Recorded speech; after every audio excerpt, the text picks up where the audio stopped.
Hey everybody, what is going on? I hope you guys are all doing well, and welcome to another tutorial video. In this video, I'm going to be showing you guys how you can turn off the automatic promotion to queen option for your pawns in chess.com, so let's get right into it.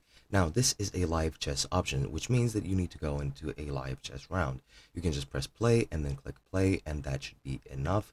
And now you are in a, lobby waiting for an opponent. Then you need to click here on this gear icon on the settings page, and as you can see, you have all of these settings, but we need to go into play. You're going to get to the general menu, but we don't want that. We want to go to the alive menu, and as you can see, you have this always promote to queen option. As you can see, you can hold alt key to temporarily disable auto queen while you're playing. If you push a pawn to the end of the board, holding alt and pushing it forward will disable the automatic promotion. However, you can also just click this and it'll turn it on for it to always promote to queen, or you can turn it off and save it like that if you want to deactivate it. And that is pretty much all there is to it. It's as easy as that. Hope you guys enjoyed, and I'll be seeing you guys in another video.